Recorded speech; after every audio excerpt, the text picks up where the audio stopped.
संदीपजी, काल राज ठाकरेंचं भाषण झालं आणि त्यानंतर दुबे, निशिकांत दुबे यांनी सकाळी असं ट्विट केलेलं आहे की मी राज ठाकरेंना हिंदी शिकवली.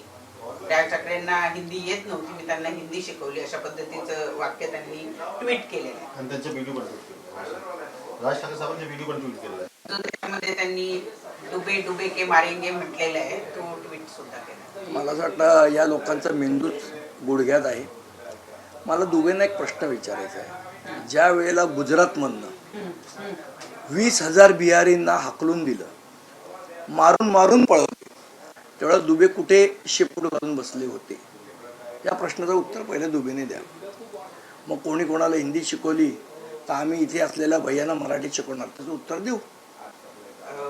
त्याचबरोबर घनश्याम उपाध्याय नावाचं कोणीतरी माणूस आहे ज्यांनी सर्व एक याचिका केली आहे की राज ठाकरे हे भडकाऊ भाषण करतात, तर त्यांच्या विरोधामध्ये FIR दाखल करण्याचे आदेश द्यावे, अशा पद्धतीची याचिका त्यांना केली आहे.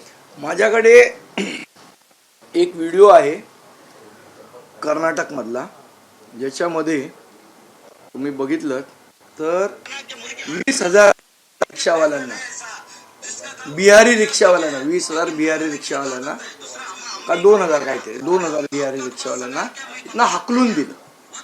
मग त्यावेळेला हे सगळे सुप्रीम कोर्टात याचिका करणारे कुठे जातात? कुठे जातात? हे फक्त महाराष्ट्र आणि मराठी माणूस यांच्या विरोधात चाललेलं षडयंत्र आहे. मराठी माणसाला बदनाम करण्याचं षडयंत्र आहे आणि मी अजिबात चालू देणार नाही. तुम्ही सुप्रीम कोर्टात जा, तर अजून कुठेतरी इंटरनॅशनल कोर्टात जा. आम्हाला जे संविधानाने अधिकार दिलेला आहे, संविधानानेच भाषावर प्रांतरचना केलेली आहे आणि त्या त्या राज्यात त्या त्या भाषेचा मान राखला पाहिजे, हे संविधानाने म्हटलंय. त्यामुळे याच्या चौबे दुबे या लोकांना आम्ही भीक घालत नाही.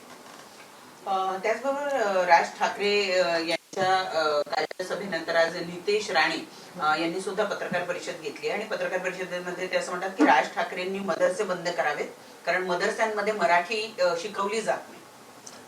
मला नितेश राणेंना एक प्रश्न विचारायचा आहे. सगळं जर आम्हीच करायचं असेल तर नितेश राणे सरकारमध्ये बसून काय फक्त पंखा हलवणार का?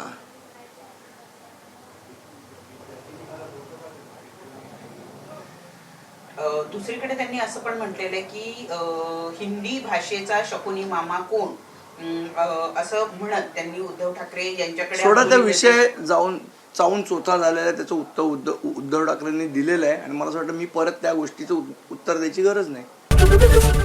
ABP माझा, उघडा डोळे बघा नीट.